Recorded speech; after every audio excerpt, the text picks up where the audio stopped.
Maailmas on maju, mis ei ole lihtsalt võimsate inimeste elukohad. Mõned neist on nagu väikesed valitsuse kindlused. Väljastpoolt paistavad need lihtsalt vaiksed ja elegantsed. Aga nende seinte taga on turvasüsteemid, relvastatud valvurid, jälgimistehnoloogia ja range kontroll, mis teeb tavalisele inimesele peaaegu võimatuks neile lihtsalt ligi pääseda. Aga mis tüüpi majad need on? Kes seal elavad? Ja miks neid nii rangelt valvatakse? Seda me hakkamegi uurima. Aga enne kui me arutelu alustame, palun, et paneksid videole meeldimise ja palun telli ka meie kanal. See on meile sisuloojatele väga suureks abiks. Nii et alustame juba. Number 11, Rideau Hall, Kanadas. Kui näed Rideau Halli, võid arvata, et see on lihtsalt üks suur vana mõis, mida ümbritseb lai muluplats ja kõrged puud. Aga tegelikult on see üks tähtsamaid ametlikke residentse kogu Kanadas. See asub Ottawas ja on Kanada kindralkuberneri ametlik residents. Tema on Kanada kuninga ametlik esindaja. Siin toimuvad paljud riiklikud üritused, kohtumised, tseremooniad ja välisdignitaaride vastuvõtud. Kanada valitsuse ametlike andmete kohaselt ehitati see koht esmakordselt 1838. Aastal ärimees Thomas Mackay eravillana, kuid hiljem sai sellest kindralkuberneri ametlik residents pärast Kanada konföderatsiooni loomist 1867 aastal. Kinnisvara on nii suur, et see on nagu väike maailm, mis on tavalisest linnast eraldatud. Seal on avarad aiad, ametlikud saalid, koosolekuruumid ja kohad riiklikeks tseremooniateks. Siin peatuvad sageli ka kuningliku perekonna liikmed, kui nad Kanadat külastavad. See ei ole lihtsalt tavaline maja, vaid selle turvameetmed on väga ranged. Ametlike aruannete kohaselt, mille on esitanud kindralkuberneri sekretäribüroo, aitab Kanada kuninglik ratsapolitsei ehk RCMP selle koha turvalisuse tagamisel.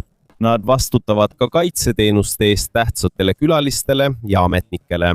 Kuid siin ei räägita ainult turvameestest. Viimastel aastatel on Rideau Halli digitaalset turvalisust veelgi tugevdatud. Kanada valitsuse kõnede ja ametlike avalduste kohaselt hõlmab see küberkaitset, jälgimissüsteeme ja digitaalset sõrmejäljestamist, et tagada residentsi turvalisus kaasaegsete ohtude eest. Ja selleks on ka põhjus. See ei ole lihtsalt ühe ametniku tavaline maja. See on koht, kuhu tulevad suursaadikud, maailma liidrid ja inimesed, kes on seotud riigi julgeolekuga. Huvitav on see, et see on osaliselt ka avalikkusele avatud. Inimesed saavad osaleda ekskursioonidel, tseremoniaalsetel üritustel ja avalikel kogunemistel. Seega on nende turvalisuse väljakutseks see, kuidas tasakaalustada avalikkusele avatust, samal ajal hoides üht Kanada kõige olulisemat residentsi turvalisena. Väljastpoolt paistab Rideau Hall vaikne ja rahulik. Kuid selle vaikuse taga on tegemist väga kaitstud valitsuse kinnistuga, mida valvatakse peaaegu kogu aeg. 10. kohal on Ameerika Ühendriikide Blair House. Kui mõni välisriigi president, kuningas, peaminister või muu maailma liider külastab Ameerikat, ei viida neid kohe valgesse majja. Enamasti majutatakse nad Blair House'is. See asub otse Valge Maja vastas Washingtonis DC-s. Kuid ära lase selle välimusel end petta. Kuigi see näeb välja nagu elegantne vana maja, on see üks maailma kõige turvalisemaid külaliste maju. Blair House'i ametliku veebisaidi andmetel ostis selle Ameerika valitsus 1942 aastal ja tegi sellest Ameerika Ühendriikide presidendi ametliku külaliste maja. Siia tulevad külla riigipead, siin peatub ajutiselt ka vastvalitud president enne ametisse vannutamist. Ja kuna siia tulevad väga tähtsad inimesed, ei saa siin olla tavaline turve. Tegelikult on see nagu Valge Maja turvasüsteemi laiendus. Blair House ei ole ainult üks maja, see on suur kompleks, mis koosneb 4 omavahel ühendatud linnamajast. Seal on üle 100 ruumi, sealhulgas külaliste sviidid, konverentsiruumid, söögisaalid ja koosolekualad. See on nagu luksushotelli, diplomaatilise peakorteri ja turvaliste valitsusasutuste kombinatsioon. Ameerika Ühendriikide salateenistuse sõnul tagavad nad ise kaitse Blair House'is ajutiselt viibivatele välisriikide juhtidele. Ja mõtle selle peale, kui siin viibib mõni maailma juht, võivad nendega kaasas olla luureohvitserid, turvameeskonnad, diplomaadid ja valitsuse töötajad. Seetõttu on kogu piirkonnas toimuv liikumine kontrolli all. Tavalised inimesed ei pääse siia niisama ligi, eriti kui kohal on kõrge profiiliga külaline. Siin on range juurdepääsu kontroll, valvekaamerad, relvastatud turvatöötajad ja varjatud turvameetmed, mida avalikkusele ei näidata. Blair House'i ametliku teabe kohaselt külastab seda igal aastal üle 4000 silmapaistva külalise erinevatest riikidest. Seega ei ole see enam lihtsalt ajalooline mõis. Sellest on saanud oluline osa Ameerika Ühendriikide valitsuse diplomaatilisest ja turvasüsteemist. Väljastpoolt näeb see välja nagu vaikne ja elegantne hoone, kuid kui sees viibid mõni maailma liider, on see üks kõige enam valvatud maju kogu Washingtonis. 9. kohal on Observatory Circle. Ameerikas on üks maja, mis ei ole nii kuulus kui Valge Maja. Kuigi seda ei näe tihti televisioonis, on see üks tähtsamaid maju kogu riigis. See on Ameerika Ühendriikide asepresidendi ametlik residents. See asub otse Ameerika Ühendriikide mereväe observatooriumi territooriumil Washingtonis DC-s. Ja kuna see asub sõjaväe territooriumil, on sellele palju raskem ligi pääseda kui tavalisele Härberile linnas. Valge Maja andmetel on see olnud asepresidendi ametlik residents alates 1974 aastast. Esmapilgul näeb see välja nagu vaikne vana Härber, mida ümbritsevad puud. Kuid sellel majal on hoopis teistsugune tähtsus. Asepresident on nimelt järgmine, kes võib saada presidendiks, kui Ameerika praeguse juhiga peaks hädaolukorras midagi juhtuma. See tähendab, et igal ajal võib siin elava inimese roll muutuda ja seetõttu ei tohi selle koha turvalisus olla nõrk. See ei ole lihtsalt ühe ametniku tavaline maja. See on osa sellest, mida nimetatakse valitsuse järjepidevuseks. Lihtsamalt öeldes, isegi kui tekib suur kriis või hädaolukord, peab valitsuse juhtimine jätkuma ja asepresidendil on selles suur roll. Seepärast peab see residents alati valmis olema, valmis kiireks lahkumiseks, valmis hädaolukorra sideks ja valmis igasugusteks võimalikeks ohtudeks. Valge Maja andmetel on asepresidendil oma kaitstud transpordivahend. Vajadusel kasutab ta ka valitsuse erilennukite laevastikku, mida tuntakse kui Air Force 2 ja Marine 2. See näitab lihtsalt, kui oluline on sellel positsioonil oleva inimese roll. Ameerika Ühendriikide salateenistuse sõnul vastutavad nemad asepresidendi residentsi turvalisuse eest. See pole lihtsalt tavaline väravavalve. Koha peal on alalised turvameeskonnad, relvastatud töötajad, jälgimissüsteemid ja taktikalised tugimeeskonnad, kes kaitsevad kogu ala. Ja loomulikult ei avalikustata avalikkusele paljusid turvalisusega seotud üksikasju. Sa ei tea kunagi, kus kõik kaamerad asuvad. Sa ei tea ka, mitu turvakihti selle ümber on. Ja just see teebki sellesse kohta sissetungimise nii raskeks. Väljastpoolt näeb see välja nagu vaikne ja elegantne 19. sajandi maja, aga selle vaikuse taga on see üks kõige olulisemaid kaitstud elukohti Ameerikas. 8. 10 Downing Street Ühendkuningriigis. Kui räägitakse Suurbritannia kõige kuulsamatest aadressidest, tuleb paljudele kohe meelde 10 Downing Street. See on Ühendkuningriigi peaministri ametlik residents ja kontor. Ja kuigi see paistab väljastpoolt väike, on see üks tähtsamaid poliitilisi hooneid Euroopas. Briti valitsuse sõnul tehakse selles kohas 3 peamist tööd. Esiteks on see peaministri elukoht. Teiseks asub siin tema ametlik kontor. Ja kolmandaks, siin võtab Suurbritannia valitsus vastu maailma liidreid ja tähtsaid külalisi. Seega ei ole see lihtsalt tavaline maja. See on koht, kus tehakse mõned riigi kõige tähtsamad otsused. Huvitav on see, et kuulsa mustuks numbril 10 näeb välja üsna lihtne, aga Briti valitsuse ametliku ajaloo kohaselt on kogu kompleks palju suurem, kui inimesed tänavalt näha saavad. Sellel hoonel on tagaosas juurdeehitised, mida avalikkus kohe ei märka ja kuna see koht on väga tähtis, on siin juba ammu olnud ranged turvameetmed. Briti parlamendi andmetel hakati Downing Streetile juurdepääsu piirama juba 1973 aastal. Hiljem paigaldati siia väravad, tõkked ja politseikontroll, et piirata sissepääsu. Ja sellel, miks nad seda tegid, oli tõsine põhjus. 1991 aastal toimus alamkojas tehtud ametliku avalduse kohaselt Downing Streeti vastu miinipilduja rünnak. Kaubikust tulistati 3 miinipilduja miini. Üks neist plahvatas maja number 10 taga ja purustas elukoha mitu akent. Selle juhtumi tõttu tugevdati piirkonna turvalisust veelgi. Juurdepääs muudeti rangemaks, politseikaitset suurendati ja kogu tänavat hakati rohkem kontrollima. Seetõttu ei pääse tavalised inimesed siiani lihtsalt peaministri residentsi lähedale. Televisioonis näeb see välja nagu tavaline maja musta uksega, kuid päriselus on see üks maailma kõige turvalisemaid poliitilisi aadresse. Number 7. Élysée Palais Prantsusmaal. Pariisis Prantsusmaal asub üks väga uhke hoone, mis on riigi presidendi ametlik residents. See on Élysée palee ja kuigi seda nimetatakse paleeks, on see siiski üks kõige valvatumaid maailma liidri elukohti.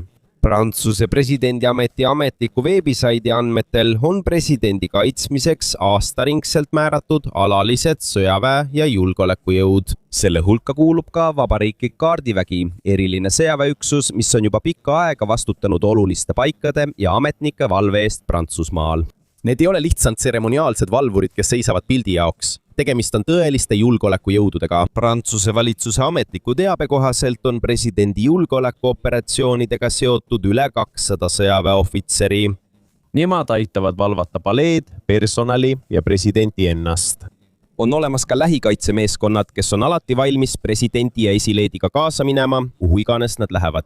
Kui mõni välisriigi juht külastab Prantsusmaad, toimuvad siin ka ametlikud vastuvõtud tseremooniad. Siin saab näha järgmisi asju. Sõdureid, ratsaväeüksusi ja sõjaväeorkestreid, mida tavaliselt näeb ainult filmides. Aga selle suurejoonelise tseremoonia taga on koha tegelikud turvameetmed, väga ranged. See pole lihtsalt tavaline palee, see on üks Prantsusmaa poliitilise võimu keskusi. Ja Prantsuse presidendi ameti sõnul on presidendil ja tema perel kasutada ka teisi turvalisi elukohti, kui neil on vaja privaatsemat ja turvalisemat kohta. See tähendab, et valvatakse mitte ainult ühte hoonet. Kogu presidendi residentside süsteemi kaitseb Prantsuse valitsus. Päeval näeb Élysée palee välja nagu elegantne turismimagnet. Aga kui sa vaatad tseremoniaalvalvurite ja uhkete ürituste taha, näed, et see on üks kõige paremini kaitstud riigipea residentsidest kogu Euroopas. Number 6. Arras and Vaxtarain Iirimaal on ametlikke residentse maailmas, mis näevad kohe välja nagu sõjaväebaasid, aga on ka mõned, mis on vastupidised. Vaikne, palju puid, avarad aiad ja näeb välja nagu lihtne mõis keset parki. Üks parimaid näiteid selle kohta on Arras and Vaxtarain, mis on Iirimaa presidendi ametlik residents. See asub Dublinis Phoenix Parki sees, mis on üks Euroopa suurimaid avalikke parke. Esmapilgul ei arvakski, et see on kõrgelt kaitstud valitsuse residents. Kuid selle vaikse välimuse taga on see üks tähtsamaid maju kogu Iirimaal. Iirimaa presidendi ametliku veebisaidi andmetel ei ole see ainult tseremoniaalhoone. See on tõeline kodu presidendile ja tema perele. Samal ajal toimuvad siin ka tähtsad riiklikud üritused, diplomaatilised kohtumised ning välisriikide juhtide ja suursaadikute vastuvõtud. Seetõttu peab see koht iga päev tasakaalustama avalikkusele avatust ja kaitset igasuguste ohtude eest. Kimmistu on ka väga suur. Iiri valitsuse ametliku teabe kohaselt ümbritseb seda umbes 130 aakrit parki ja aedu. See tähendab, et siin ei valvata ainult ühte maja. Kogu mõis peab olema turvaline. Kaasa arvatud avarad muruväljad, teed, puud ja elukoha ümbrus. Sellel kohal on ka pikk ajalugu. Ametlike andmete kohaselt ehitati see 1751 aastal. Iirimaa Briti võimu ajal oli see Suurbritannia asekuninga residents. Pärast Iirimaa iseseisvumist tehti sellest 1938 aastal presidendi ametlik residents.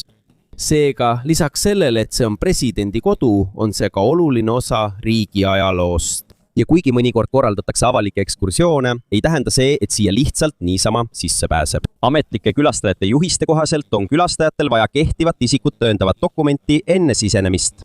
Ja kui toimub mõni oluline valitsuse tegevus või riiklik üritus, võivad ekskursioonid isegi viimasel hetkel kohe tühistatud saada. See näitab lihtsalt, et residents on eelkõige töötav valitsushoone ja alles seejärel turismiobjekt. Iirimaa avalike andmete kohaselt aitavad piirkonna turvalisuse eest hoolitseda nii Guarda julgeolekujõud kui ka kaitseministeerium. See tähendab, et nii politsei kui ka sõjaline toetus on seotud residentsi kaitsmisega. Ja kuigi kõiki nende turvasüsteemide üksikasju avalikkusele ei avaldata, on selge, et tegemist on rangelt valvatava piirkonnaga. Huvitav on see, et mida vaiksem ümbrus välja näeb, seda raskem on tegelikult aimata, kui range turvalisus seespool on. Ei ole suuri müüre nagu kindlusel. Ees ei ole ka ülemäära silma torkavaid sõjaväesõidukeid. Aga just see ongi põhjus, miks selline elukoht on nii tõhus. See näeb välja nagu rahulik mõis, aga tegelikult on see üks tähtsamaid kaitstud maju Iirimaal. Number 5, Government House Wellington, Uus-Meremaal. Uus-Meremaal on üks suur residents, mis näeb välja nagu luksusmõisa, valitsushoone ja ajaloolise maamärgi kombinatsioon. See on Government House Wellington. See on üks Uus-Meremaa kindralkuberneri ametlikest residentsidest, kes on riigi kuninga ametlik esindaja. Siin toimuvad paljud riiklikud tseremooniad, diplomaatilised üritused ja valitsuse ametlikud kohtumised. Ja kuna kindralkuberneri roll on Uus-Meremaa põhiseaduslikus süsteemis väga oluline, peab residents olema alati valmis ja turvaline. Valitsuse maja ametliku veebisaidi kohaselt on Wellingtoni residents peamine koht, kus võõrustatakse kindralkuberneri üritustel osalevaid külalisi. Kogu kinnistu on samuti väga suur.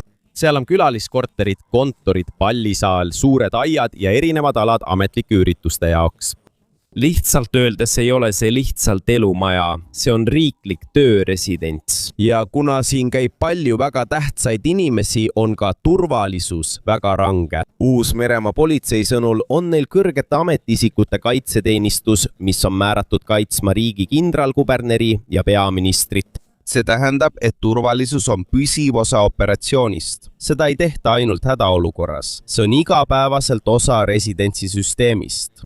Isegi koha avalikel ekskursioonidel on kohe näha, kui range on juurdepääsukontroll. Ametlike ekskursioonijuhiste kohaselt on enne sisenemist vaja eelnevat broneeringut. Kõik täiskasvanud külastajad peavad väravas saabudes esitama isikut tõendava dokumendi. Ametlikel külalistel, külastajatel, töötajatel ja kaubaautodel on eraldi sissepääs. Seda tehakse selleks, et inimeste liikumist kinnistu ümbruses korralikult kontrollida. Ja kuigi Government House Wellington näeb välja elegantne ja vaikne, on sellel palju varjatud turvaelemente. Elukoha ametliku teabe kohaselt on selle territooriumil isegi teise maailmasõja aegne pommivarjend. Nii et kuigi mõis näeb välja klassikaline ja rahulik, on see valmis ka hädaolukordadeks. See on selline elukoht, mis ei pea välja nägema nagu sõjaväekindlus, et olla turvaline. Väljast poolt on see lihtsalt vaikne. Kuid selle elegantse välimuse taga on see oluline osa Uus-Meremaa valitsussüsteemist. Ja just seetõttu on see ka üks kõige enam valvatud ametlikke residentse riigis. Number 4. Istana Singapuris.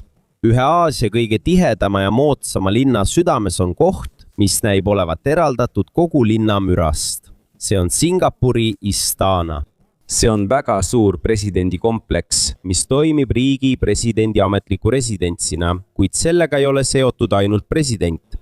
Singapuri valitsuse ametliku teabe kohaselt asuvad siin ka presidendi ja peaministri kontorid. Siin toimuvad ka paljud riiklikud üritused ja tähtsad valitsusüritused. Seega ei ole see lihtsalt mõis, mida turistidele näidata. See on aktiivne Singapuri valitsuse keskus. Sellel paigal on ka pikk ajalugu. Briti koloniaalvõimu ajal tunti seda kui valitsuse maja.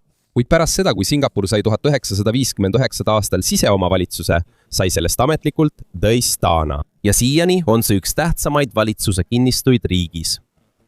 Üks esimesi asju, mida siin märkad, on turvalisus. Seda ei varjata. Peaväravas on kohe näha tseremoniaalsed valvurid, kes seisavad seal terve päeva. Aga Singapuri relvajõudude ametlike andmete kohaselt ei ole need valvurid ainult tseremooniate jaoks. Nad on spetsiaalselt väljaõpetatud sõjaväepolitsei töötajad, kes läbivad range väljaõppe, enne kui neid Istana juurde määratakse. Valitsuse ametliku teabe kohaselt toimuvad kompleksis regulaarsed vahtkonnad tseremooniad, kus osalevad tosin valvurit ja komandöri. Ja kuigi kogu üritus näeb välja elegantne, on selgelt näha, et koha valvamine toimub sõjaväelises stiilis. Istana ei ole ka lihtsalt avalikkusel avatud. Ametliku veebisaidi külastajate juhiste kohaselt lubatakse avalikkusel siseneda territooriumi teatud osadesse vaid mõnel korral aastas. Ja isegi neil päevadel on turvameetmed endiselt ranged. Külastajad kasutavad ainult ühte sissepääsu. Enne sisenemist tehakse turvakontroll. On olemas nimekiri asjadest, mida ei tohi kaasa võtta. Ja on alasid kompleksis, kuhu avalikkusel on rangelt keelatud siseneda. Kui sa lahkud ja tahad uuesti sisse tulla, pead uuesti läbima turvakontrolli. See näitab lihtsalt, kui range kontroll kogu territooriumil valitseb ja pole ime, miks siin nii range valve on. Singapur on üks tähtsamaid finants- ja poliitilisi keskusi Kagu-Aasias. Seetõttu on igasugune oht nende peamiste juhtide vastu valitsuse jaoks väga tõsine küsimus. Huvitav on see, et kuigi see asub kaasaegse linna keskel, tundub palee ikkagi nagu omaette maailm. seal on palju puid, avarad muruväljad ja ümbrus on vaikne. Kuid selle rahuliku välimuse taga on see üks kõige rangemalt valvatavaid ametlikke residentse Aasias. Number 3. Moncloa palee Hispaanias. Madridis Hispaanias on üks koht, mis ei ole lihtsalt peaministri kodu. See on ka oluline valitsuse juhtimiskeskus. See on Moncloa palee. Hispaania valitsuse ametliku veebisaidi andmetel on see Hispaania peaministri ametlik residents alates 1977 aastast. Kuid kogu Moncloa kompleks on palju suurem, kui enamik arvab. Siin ei asu ainult peaministri maja. Siia kuuluvad ka valitsuse presidendibürood, kommunikatsiooniosakonnad ning isegi Hispaania riikliku julgeolekuoperatsioonid.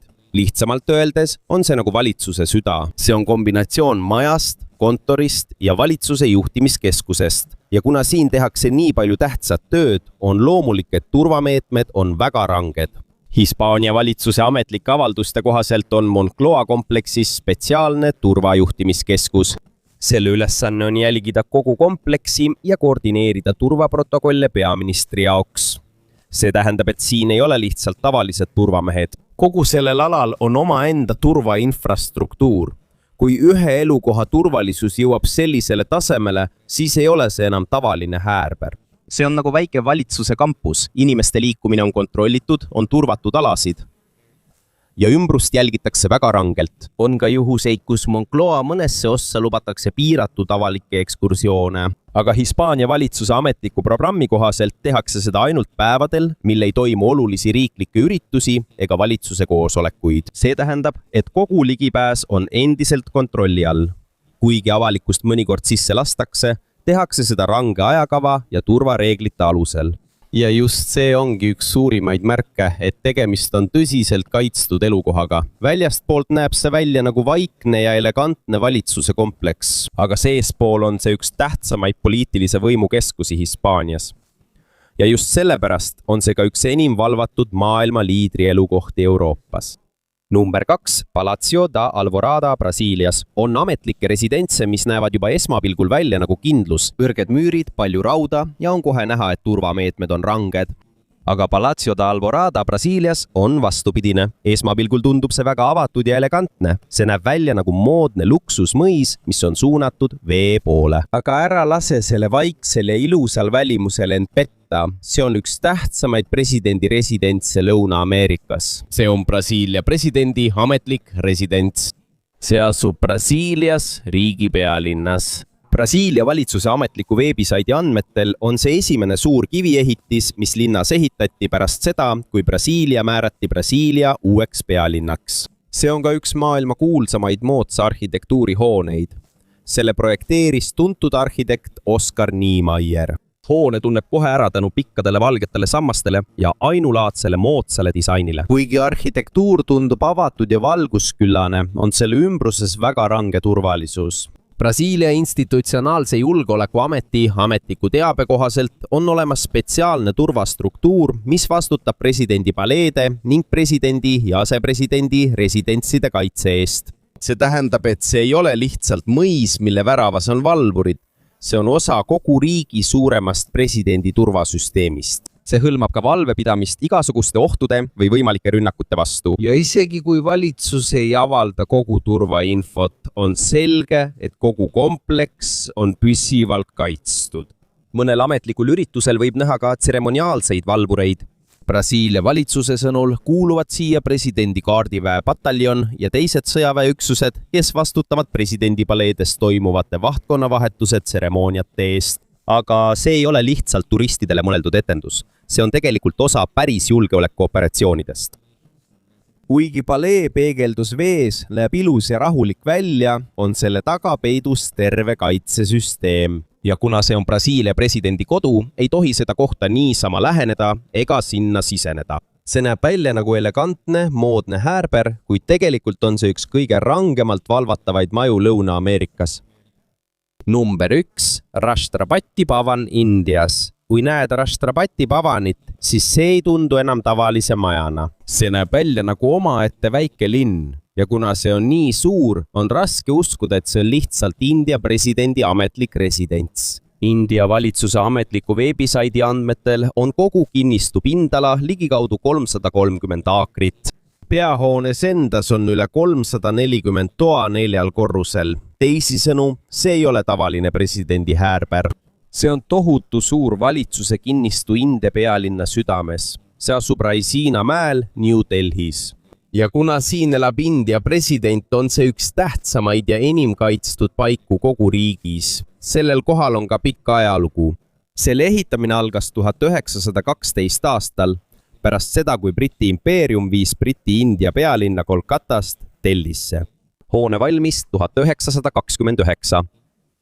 Aastal Briti võimu ajal oli see Suurbritannia asekuninga residents Indias, kuid pärast India iseseisvumist sai sellest riigi presidendi ametlik residents. Ja kuigi koha tähendus on muutunud, on selle suurus ja tähtsus jäänud samaks. Siin võtab India president vastu maailma liidreid. Siin toimuvad ka suured tseremooniad ja tähtsad riiklikud üritused. Ja India relvajõudude ülemjuhatajana on president seotud ka riigi sõjaväesüsteemiga. Seetõttu ei piisa selles residentsis ainult tavalisest turvast. Siin ei piisa lihtsalt väravast ja mõnest valvurist. Kogu kinnistu peab olema kontrolli all, sealhulgas aiad, tseremoonialad, kontorid, koridorid ning personali ja külastajate liikumine. Üks tähtsamaid turvaüksusi, mis sellega seotud on presidendi ihukaitse ehk PPG. India armee ametliku teabe kohaselt on see kogu India armee vanim ratsaväerügement. Neid nähakse sageli tseremooniatel hobustel ja rivis, kuid nad ei ole ainult tseremoniaalne üksus. Nad on ka aktiivne sõjaväeüksus, mis on seotud presidendi kaitsmisega ja see on üks Rashtrapati Bhavani kõige huvitavamaid osi. Siin põimuvad ajalugu, sõjaväetraditsioonid ja kaasaegne turvalisus.